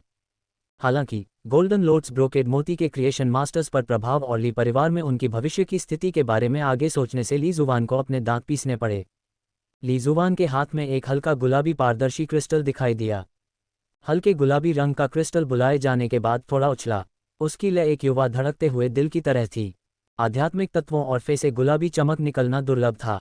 केवल कुछ ही पौधे प्रकार के फे थे जो गुलाबी रोशनी वाले फूल पैदा कर सकते थे। लिन युआन ने अभी तक ली जुवान के हाथ से आती गुलाबी चमक को नहीं देखा था, जो धुंध के साथ भी गाड़ी में फैल रही थी। लेकिन धड़कते दिल की आवाज ने जल्द ही लिन युआन का ध्यान आकर्षित किया। लिन युआन ने देखा और महसूस किया कि यह ध्वनि एक गुलाबी समचतुर्भुज मणि से आ रही थी। उन्होंने गुलाबी समचतुर्भुज रत्न की जांच के लिए ट्रू डेटा का उपयोग किया। एक बार ऐसा करने के बाद उसकी आंखें स्थायी रूप से गुलाबी समचतुर्भुज रत्न पर चिपक गईं। लिन युआन, इस स्रोत प्रकार के जीवन रूप परी के दिल पर एक नज़र डालें, ली जुवान ने कहा। ली जुवान ने परी का दिल लिन युआन को सौंप दिया। ली जुवान परी का दिल दिखाने के लिए अनिच्छुक था, लेकिन जब उसने इसे लिन युआन को दिया तो उसने दृढ़ निश्चय कर लिया। उन्होंने परी के हृदय की क्षमताओं का परिचय नहीं दिया। चूंकि लिन युआन चंद्र महारानी का शिष्य था, इसलिए वह आसानी से समझ सकता था कि परी का दिल इतना कीमती क्यों था। जब लिन युआन ने परी का दिल देखा तो उसने फैसला किया कि उसे इसके बदले में कुछ करना होगा। उन्होंने रिटर्न फ्रॉम फारअवे मैंशन के बाहर किसी को भी यह नहीं बताया था कि उनके पास लॉ क्रिस्टल्स कैसे थे। लेकिन अगर ली जुवान परी के दिल के लिए कानून क्रिस्टल का व्यापार करना चाहता था तो लिन युआन बिना किसी हिचकिचाहट के सहमत हो जाएगा। परी के दिल की क्षमताएं लिन युआन के लिए बहुत महत्वपूर्ण थीं। ये नियमित स्रोत प्रकार के जीवन रूपों से बिल्कुल अलग था। नियमित स्रोत प्रकार के फे आत्मा क्यूई पेशेवरों के साथ अनुबंध कर सकते थे, और जो थोड़े विशेष थे वे एसिड कोरोजन क्वीन मधुमक्खी की तरह जीवित रहने के लिए अन्य फे या स्रोत प्रकार के जीवन रूपों के शरीर में निवास करने पर निर्भर थे। हालांकि परी का दिल पूरी तरह से अलग था। ट्रू डेटा से प्राप्त जानकारी के अनुसार परी के हृदय को किसी भी परी के साथ जोड़ा जा सकता है। इसके संयुक्त हो जाने के बाद ये परी को परी प्रकार के स्रोत प्रकार के जीवन रूप में रूपांतरित करने की अनुमति देगा। हालांकि परी का दिल इस्तेमाल के बाद गायब नहीं होगा। इसके बजाय ये परी के शरीर में प्रवेश करेगा और परी की मूल क्षमताओं और विकास क्षमता को प्रभावित किए बिना उसके दिमाग और आत्मा को बदल देगा। एक बार जब ये परी के शरीर में प्रवेश कर जाता तो कुछ समय बाद उसमें से एक छोटी परी निकलती। जब छोटी परी अपनी आंखें खोलती तो वह जो पहला व्यक्ति देखती वह उसका विश्वास और उसका सब कुछ बन जाता। लिन युआन को लगा कि परी के दिल और एक परी के बीच ये संयोजन किसी काल्पनिक उपन्यास जैसा था। परी के हृदय के साथ संयुक्त परी एक परी स्रोत प्रकार के जीवन रूप में परिवर्तित हो सकती है, लेकिन वह अपना मूल मन और आत्मा खो देगी। इसलिए लिन युआन परी के हृदय का उपयोग उन परियों पर नहीं कर सकता था जिनसे उसने अनुबंध किया था। यदि लिन युआन ने इसका प्रयोग उन परियों पर किया जिनसे उसने अनुबंध किया था, तो निस्संदेह उनके मन और आत्मा बदल जाने के बाद वे बदल जाएंगे। वे अब लिन युआन के साझेदार नहीं रहेंगे। सच कहें तो परियों के हृदय को अपनी परियों के साथ जोड़ना उसके लिए अवास्तविक था। परी के हृदय की क्षमताओं के अनुसार ये किसी भी परी को परी प्रकार के जीवन रूपों में बदल सकता है। हालांकि इसमें कठोर शर्तें या कहें कि कुछ संभावनाओं पर विचार करना था।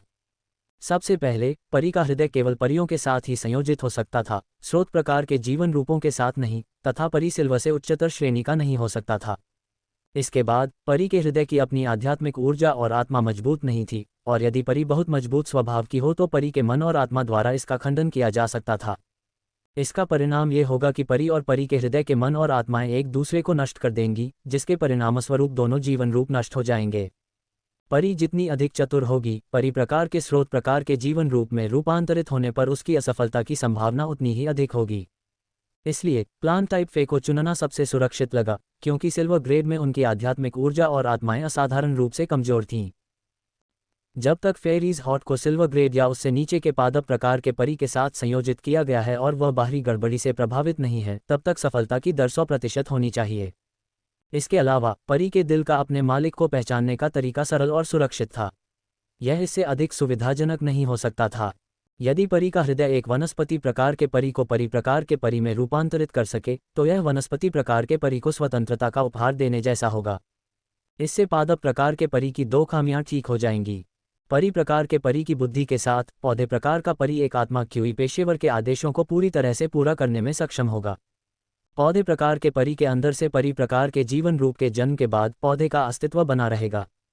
हालांकि पौधे की क्षमताएं अंडे से निकली परी के शरीर में केंद्रित होंगी और पौधा एक इंक्यूबेटर बन जाएगा। यदि अंडे से निकले परी प्रकार के जीव को संयंत्र के बाहर मार दिया जाए तो वह वास्तव में नहीं मरेगा। बड़ी मात्रा में स्पिरिट क्यूई और कुछ समय गर्माहट में बिताने पर यह पौधे के शरीर में पुनः अंडे देगा। जब तक पर्याप्त मात्रा में आत्मा क्यूई थी, परी के हृदय से उत्पन्न परी प्रकार का जीवन रूप नहीं मरेगा। लिन युआन के पास जिस आखिरी चीज की कमी थी वह थी आत्मा क्यूई। ली जुआन ने लिन युआन को चुप रहते हुए देखा। उसने अपने दांत पीस लिए और एक और समान परी का दिल प्रकट हुआ।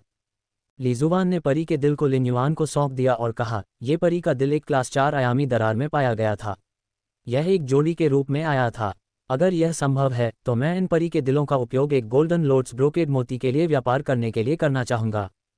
जब लिन युआन को दूसरी परी का दिल मिला तो उसके चेहरे पर एक बड़ी मुस्कान फैल गई। वह परी के दिल के इस्तेमाल को लेकर संघर्ष कर रहा था। जिस क्षण उसने परी का दिल देखा, उसके दिमाग में तुरंत 2 पौधे प्रकार की परियां आ गईं। हालांकि अब यह मुद्दा बिना किसी परेशानी के सुलझ गया। अब दोनों प्रकार के पादप फे का उपयोग किया जा सकता है। युआन परी का दिल चाहता था लेकिन वह तुरंत सहमत नहीं हुआ। उसने ली जुबान की ओर देखा और गंभीरता से कहा, मुझे परी के दिल को गोल्डन लोड्स ब्रोकेड मोती के बदले इस्तेमाल करने में कोई समस्या नहीं दिखती। चूंकि तुम 2 परी के दिल की पेशकश कर रहे हो, इसलिए मैं तुम्हें 2 गोल्डन लोड्स ब्रोकेड मोती भी दे सकता हूं। इससे पहले कि ली जुबान के चेहरे पर खुशी झलकती, उसके भाव बदल गए जब उसने सुना कि लिन युआन ने आगे क्या कहा। हालांकि मैं 2 गोल्डन लोड्स ब्रोकेड मोती का व्यापार नहीं कर सकता। इसके बजाय आप उन्हें उधार ले सकते हैं। डार्क क्लाउड्स बर्ड श्राइन उन्हें अपनी इच्छानुसार उपयोग कर सकता है। ली जुबान ने अपनी भौहें सिकुड़ी और लॉन्ग ताओ ने भी ऐसा ही किया। ऐसा लग रहा था कि उन्हें समझ में नहीं आया कि लिन युआन का उधार से क्या मतलब है। ऐसा भी लग रहा था कि उन्हें इस तरह की बातचीत का सामना शायद ही कभी करना पड़ता था। उधार लेने का अर्थ था कि इसे वापस करना होगा और एक बार वापस कर दिए जाने पर उनकी उस तक पहुंच नहीं होगी। लॉन्ग ताओ को इससे कोई दिक्कत नहीं थी। अगर वह लिन युआन से कुछ गोल्डन लोड्स ब्रोकेड मोती उधार ले पाता तो कोइलिंग ड्रैगन की घाटी के क्रिएशन मास्टर संसाधनों में काफ़ी वृद्धि हो जाती। इसके मूल्य के अलावा कोइलिंग ड्रैगन वैली के क्रिएशन मास्टर संसाधनों का भी बहुत अधिक प्रभाव होगा। यदि वह केवल स्वर्ण कमल ब्रोकेड मोती ही उधार ले पाता तो भी यह इसके लायक था। हालांकि ली जुबान केवल उन्हें उधार लेने में सक्षम होने को स्वीकार नहीं कर सका। परी का दिल एक बेहद कीमती स्रोत प्रकार का जीवन रूप था। ये तभी सार्थक होगा जब वह कम से कम 1 साल के लिए गोल्डन लोड्स ब्रोकेड मोती उधार ले सके। 1 वर्ष से कम समय ली जुबान के लिए नुकसानदायक होगा। जब वह गोल्डन लोड्स ब्रोकेड मोती वापस लाएंगे तो उन्हें निश्चित रूप से अपने वरिष्ठों की स्वीकृति मिल जाएगी। लेकिन एक बार जब उसके वरिष्ठों को गोल्डन लोड्स ब्रोकेड मोती का उपयोग करने की आदत हो गई, तो जब लिन युआन ने इसे पुनः प्राप्त किया तो इस खजाने के खो जाने से उसके वरिष्ठ परेशान हो गए। इसलिए ली जुबान केवल गोल्डन लोड्स ब्रोकेड मोती उधार लेना स्वीकार नहीं कर सका। ली जुबान ने लॉन्ग ताओ की ओर देखा और पाया कि वह चुपचाप भौहें सिकुड़े हुए था। उसने अपना सिर पीछे घुमाया और लिन युआन को जवाब देने ही वाला था कि लिन युआन ने हंसते हुए कहा, उधार लेना सिर्फ लेन देन का एक तरीका है। कृपया इस पर ज्यादा ध्यान न दें। जब तक आप गोल्डन लोड्स ब्रोकेड मोती को दूसरे गुटों को नहीं बेचते या किराए पर नहीं देते, तब तक आप उन्हें 1 सदी तक के लिए उधार ले सकते हैं। हालांकि अगर आप उन्हें दूसरे गुटों को किराए पर देते हैं तो आपको उन्हें तुरंत वापस करना होगा। लिन युआन ने दृढ़ता के साथ बात की, लेकिन इससे ली जुबान और लॉन्ग ताओ दोनों को अपनी भौहें ढीली करनी पड़ी। 1 शताब्दी की उधार अवधि स्थायी व्यापार के समान ही अच्छी थी। लिन युआन ने केवल इसलिए समय निर्धारित किया क्योंकि वह नहीं चाहता था कि गोल्डन लोड्स ब्रोकेड मोती दूसरों के हाथों में चले जाएं। कोइलिंग ड्रैगन्स वैली और डार्क क्लाउड्स बर्ड श्राइन इस विचार को समझ सकते थे। ये ठीक वैसा ही था जैसे जब 2 गुट दुर्लभ संसाधनों का व्यापार कर रहे थे। वे कभी कभी अनुरोध करते थे कि दूसरा पक्ष संसाधनों को अपने कब्जे से बाहर न जाने दे। ली जुबान ने तुरंत सिर हिलाया और कहा, कोई समस्या नहीं। डार्क क्लाउड्स बर्ड श्राइन कभी भी गोल्डन लोड्स ब्रोकेड मोती नहीं देगा। उसने मुस्कुराते हुए पूछा, ली जुबान, क्या मैं जान सकता हूं कि तुम्हारे पास कितने गोल्डन लोड्स ब्रोकेड मोती हैं? मैं जितना संभव हो उतना उधार लेना चाहूंगा। अब जबकि ली जुबान ने 3 गोल्डन लोड्स ब्रोकेड मोती हासिल कर लिए थे, लेकिन अभी भी उसे और चाहिए था, तो लॉन्ग ताओ अब और चुप नहीं रह सका। मैं कुछ गोल्डन लोड्स ब्रोकेड मोती भी उधार लेना चाहता हूँ। हालांकि मेरे पास कोई परी का दिल नहीं है। क्या मैं विनिमय में अन्य स्रोत प्रकार के जीवन रूपों का उपयोग कर सकता हूँ? लॉन्ग ताओ ने बड़बड़ाया। लॉन्ग ताओ ने 5 या 6 अलग अलग तरह के स्रोत प्रकार के जीवन रूपों को बाहर निकाला। एक त्वरित स्कैन और लिन युआन को एहसास हुआ कि इनमें से कोई भी स्रोत प्रकार का जीवन रूप परी के दिल से कम मूल्यवान नहीं था। यद्यपि वे समान रूप से मूल्यवान थे, लिन युआन के लिए उनका उतना उपयोग नहीं था जितना कि परी के दिल का था। स्रोत प्रकार के जीवन रूपों को इकट्ठा करने के बजाय अन्य संसाधन थे जिनकी लिन युआन को अधिक तत्काल आवश्यकता थी। लिन युआन ने लॉन्ग ताओ को तुरंत जवाब नहीं दिया। उसने लॉन्ग ताओ और ली जुवान से कहा, चूंकि तुम दोनों गोल्डन लोड्स ब्रोकेड मोती चाहते हो, इसलिए हम भीड़ भरे हाउस ऑफ एनविएबल फ्रेग्रेंस में सौदों पर ठीक से चर्चा नहीं कर पाएंगे। क्यों न हम दिन को थोड़ा पीछे धकेल दें और पहले थोड़ी देर के लिए बादलों की ओर चलें। ली जुवान ने तुरंत समझ लिया कि लिन युआन का क्या मतलब था और धीरे से कहा, आफ्टर ग्लो मिस्ट से निबार फीनिक्स, बादलों में जाओ और शेड फ्लोइंग आफ्टर ग्लो का उपयोग करें। ली जुवान के आदेश जारी करने के बाद प्रतिक्रिया में 6 फीनिक्स की आवाज़ें सुनाई दीं। लिन युआन ने बाहर देखा और पाया कि 6 फीनिक्स आफ्टर ग्लो लुवान गाड़ी तेजी से आसमान की ओर बढ़ रही थी। हालांकि गाड़ी के अंदर तीव्र चढ़ाई का एहसास नहीं हुआ। जब लिन युआन ने after glow mist cinnabar Phoenix की जांच करने के लिए ट्रू डेटा का उपयोग किया था, तो शेड फ्लोइंग आफ्टर ग्लो की क्षमता ने उस पर प्रभाव छोड़ा था। शेड फ्लोइंग आफ्टर ग्लो प्रभावी रूप से आत्मा और ऊर्जा के प्रवाह को उड़ा सकता है और बाहरी जासूसी को रोक सकता है। इससे 6 फीनिक्स आफ्टर ग्लो लुवान कैरिज की अस्पष्टता काफ़ी बढ़ गई। एक बार जब शेड फ्लोइंग आफ्टर ग्लो ने 6 फीनिक्स आफ्टर ग्लो लुवान कैरिज को घेर लिया, तो लिन युआन ने कहा, स्रोत प्रकार के जीवन रूपों के बारे में भूल जाओ। अगर आपके पास कोई लॉ सोर्स क्रिस्टल है तो मैं उसे बदलने में खुश होऊंगा। लिन युआन के शब्दों ने 6 फीनिक्स आफ्टर ग्लो लुवान गाड़ी के अंदरूनी हिस्से को पूरे 1 मिनट के लिए खामोश कर दिया। लॉन्ग ताओ ने घुटन भरी सांस ली और पूछा, कितने लॉ सोर्स क्रिस्टल एक गोल्डन लोड्स ब्रोकेड मोती के बराबर हैं? लिन युआन ने 3 उंगलियां आगे बढ़ाईं। इस संख्या के पीछे एक शून्य जोड़ दें और इसका मूल्य एक गोल्डन लोड्स ब्रोकेड मोती के बराबर हो जाएगा। एक गोल्डन लोड्स ब्रोकेड मोती के लिए 30 लॉ सोर्स क्रिस्टल की कीमत एक कांस्य एपिक परी की पिछली कीमत की तुलना में भारी थी। हालांकि लॉ सोर्स क्रिस्टल उपयोगी नहीं थे और केवल सजावटी कार्य ही करते थे। गोल्डन लोड्स ब्रोकेड पल की तुलना में, जो क्रिएशन मास्टर संसाधनों की जगह ले सकता था, लॉ सोर्स क्रिस्टल कचरे के समान अच्छे थे। इसके अलावा एक शीर्ष गुट को 100 साल बाद कानून स्रोत क्रिस्टल का एक पहाड़ जमा करना चाहिए था। यही कारण था कि लिन युआन 30 कानून स्रोत क्रिस्टल मांग सकता था। लिन युआन ने मान लिया था कि उसकी कीमत पहले से ही बहुत अधिक है, लेकिन उसने यह उम्मीद नहीं की थी कि लॉन्ग ताओ और ली जुवान दोनों तुरंत जवाब देंगे, मुझे 17 चाहिए, मुझे 9 चाहिए। लॉन्ग ताओ और ली जुवान की मानसिकता सरल थी। ली जुवान के पास अब 3 गोल्डन लोड्स ब्रोकेड मोती थे, जो उसके परिवार के 3 शीर्ष श्रेणी 4 सृजन मास्टर्स के लिए पर्याप्त थे।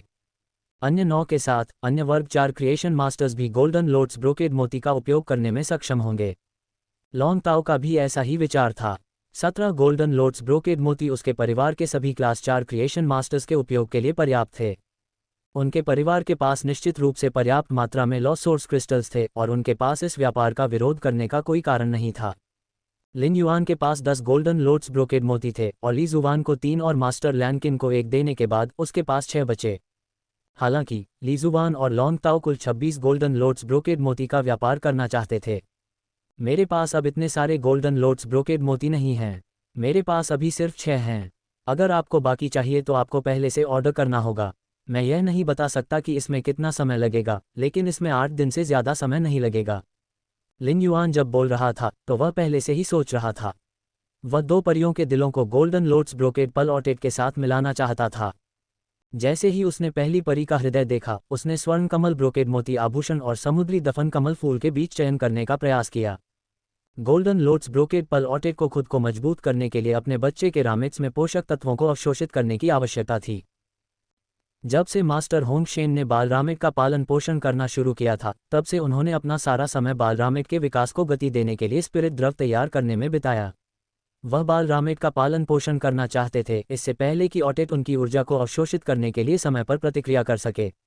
इससे बालरामेट को ऑटेट से अलग किया जा सकेगा। जब लिन युआन ने परी के हृदय को गोल्डन लोड्स ब्रोकेड पल ऑटेट के साथ संयोजित किया, तो यह एक परी प्रकार के स्रोत प्रकार के जीवन रूप में परिवर्तित हो गया। वह ये भी चाहता था कि रूपांतरित जीवन रूप पहले उस पर नजर डाले ताकि वह अपनी इच्छानुसार गोल्डन लोड्स ब्रोकेड पल ऑटेट को नियंत्रित कर सके। इससे लिन युआन को गोल्डन लोड्स ब्रोकेड पल की प्रवृत्ति को दबाने में मदद मिलेगी। वह न केवल ऑटेट को बच्चे के रामेट से पोषक तत्वों को अवशोषित करने से रोक पाएगा, बल्कि ऑटेट को बच्चे के रामेट में पोषक तत्वों को इंजेक्ट करने का आदेश भी देगा ताकि वे जल्द से जल्द ऑटेट से खुद को मुक्त कर सकें। इसके बाद मास्टर होंग शेन अन्य कार्यों के लिए स्वतंत्र हो जाएंगे। इससे लिन युआन के लिए क्लास 4 क्रिएशन मास्टर का श्रम बच जाएगा।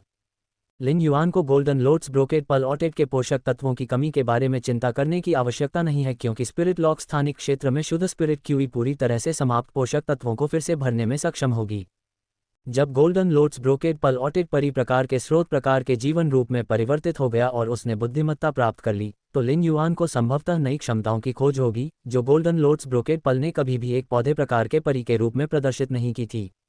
लिन युआन को यकीन नहीं था कि गोल्डन लोट्स ब्रोकेड पल ऑटेड का पोषण किस गति से होगा। 8 दिन की अवधि ऑटेड की प्राकृतिक वृद्धि दर के कारण नहीं बल्कि जीनियस के शानदार स्पिरिट फ्लूइड के कारण थी। जीनियस प्रतिदिन लग्जूरियंट स्पिरिट फ्लूइड की 3 बोतलें बना सकता था, जिसका अर्थ था कि वह एक सप्ताह में 20 बोतलें बना सकता था। लग्जूरियंट स्पिरिट फ्लूइड की 20 बोतलें 10 बच्चों को ऑटेड से अलग करने के लिए पर्याप्त होंगी। लॉन्ग ताओ और ली जुवान ये सुनकर आश्चर्यचकित थे कि लिन युआन ने इतनी बड़ी मांग को कितनी आसानी से स्वीकार कर लिया। वे बहुत खुश थे। केवल वे ही खुश नहीं थे, लिन युआन भी खुश था। 26 गोल्डन लोट्स ब्रोकेड मोतियों के इस सौदे से लिन युआन को 8 दिनों में 780 लॉ सोर्स क्रिस्टल के बदले में विनिमय करने की अनुमति मिल जाएगी। इस सौदे से लिन युआन को पहले की तुलना में बहुत अधिक विधि स्रोत क्रिस्टल प्राप्त करने की अनुमति मिलेगी।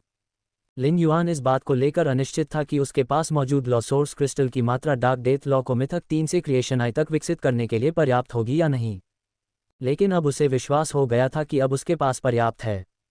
लिन युआन को अचानक नकली कंकाल निर्माण ड्रैगन अस्थि मज्जा के बारे में सोचा जो लॉन्ग ताओ ने फे ऑब्जर्वर एसोसिएशन में इस्तेमाल किया था। लॉन्ग ताओ, मैं सोच रहा हूं कि क्या तुम मेरे साथ नकली कंकाल निर्माण ड्रैगन अस्थि मज्जा का कुछ हिस्सा बदलने के लिए तैयार होगे।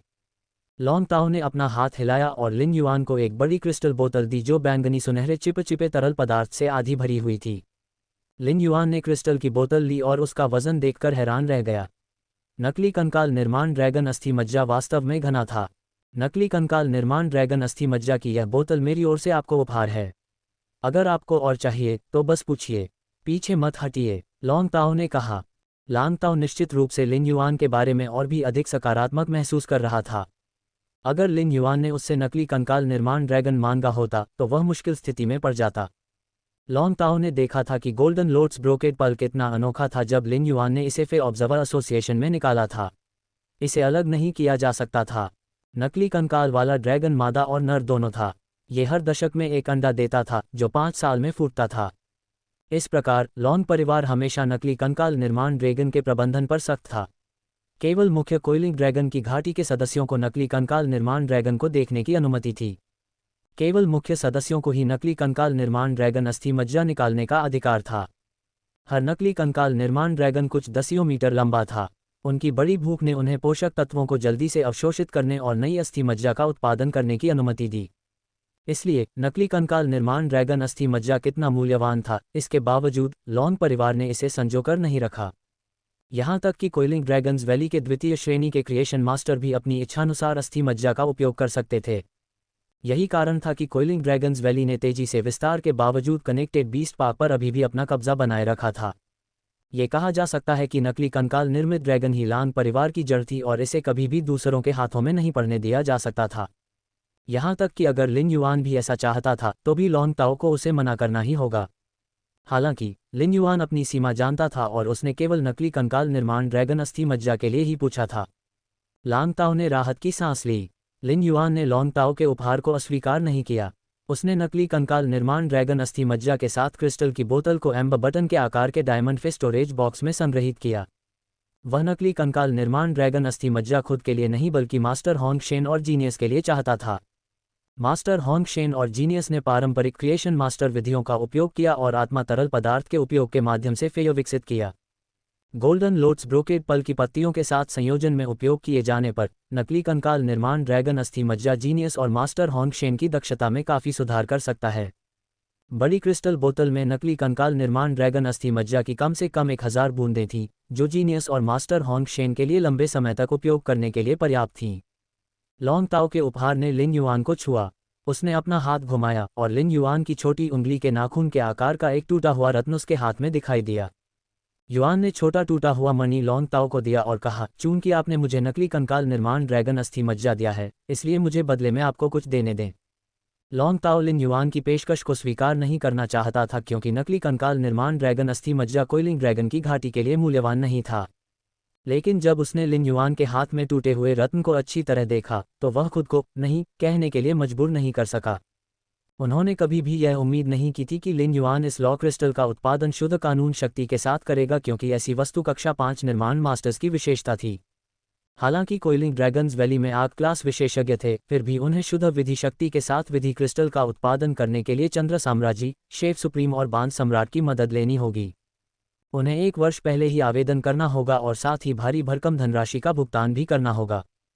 फिर भी हो सकता है कि उच्च श्रेणी के विशेषज्ञों के अनुरोध को मंजूरी न मिले। 3 वर्ग 5 सृजन मास्टर्स से प्राप्त विधि क्रिस्टल के अतिरिक्त सभी मिथ 3 फेयर्स को अपने स्वयं के कानूनों को बढ़ाने और अपनी शक्ति बढ़ाने के लिए उसी प्रकार के विधि क्रिस्टल को अवशोषित करने की आवश्यकता थी।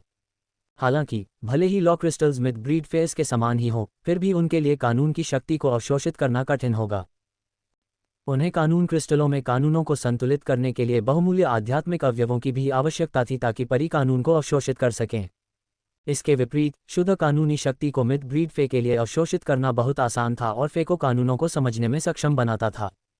शुद्ध विधि शक्ति वाले विधि क्रिस्टलों में भी परी को रूपांतरित करने की प्रबल क्षमता थी। मिथक नस्ल के फे केवल तभी कानून शक्ति को अवशोषित कर सकते थे जब वे मिथक 3 तक पहुंचते थे, और शुद्ध कानून शक्ति के साथ कानून क्रिस्टल का एक छोटा सा टुकड़ा शिखर मिथक 2 पर अटके हुए फे को मिथक 3 तक पहुंचने के लिए विश्व सफाई का अनुभव करा सकता था।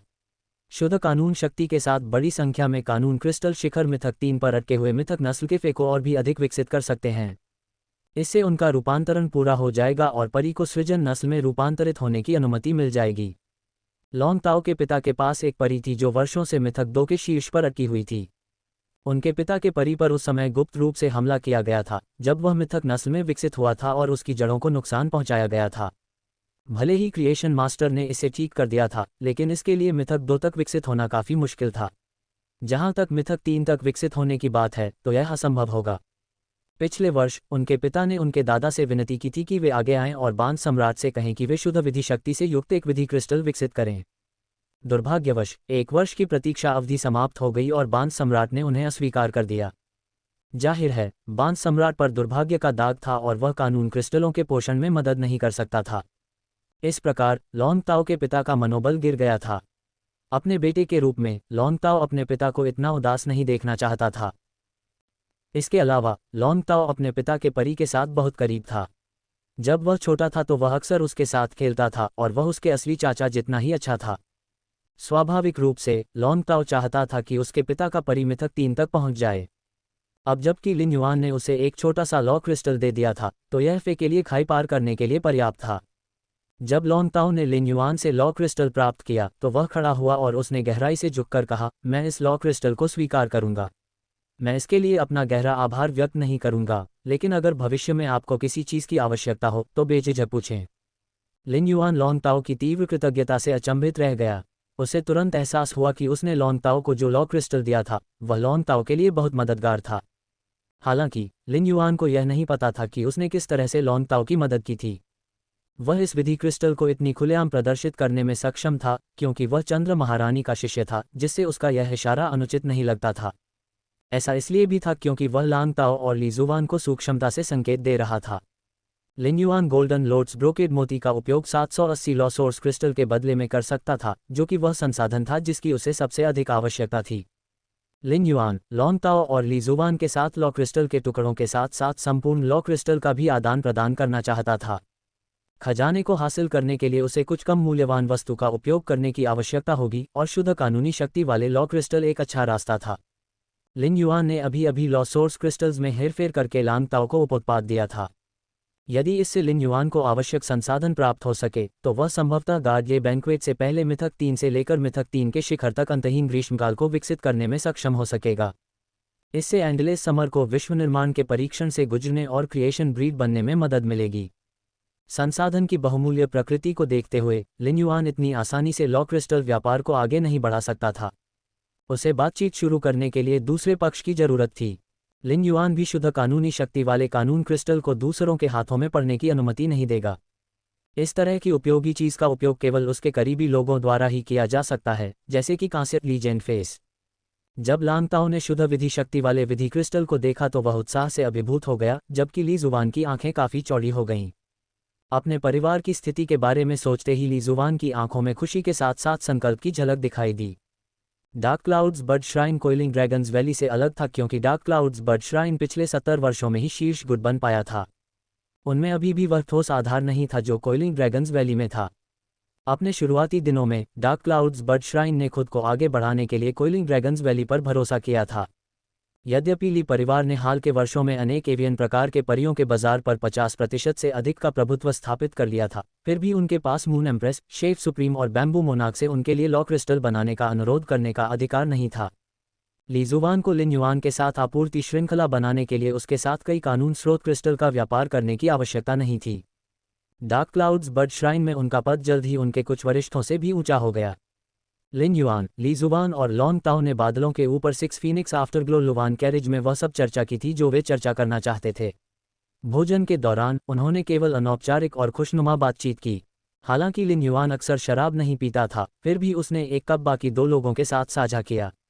अपने व्यापार के अलावा ली जुवान और लांग ताओ अत्यंत उत्कृष्ट शिष्य थे। एक बार जब वे एक दूसरे से परिचित हो गए तो उन्होंने देखा कि कितना देर हो चुका है और एक दूसरे के लिए संपर्क नंबर छोड़ दिए। लिन युआन हवेली में वापस लौट आया।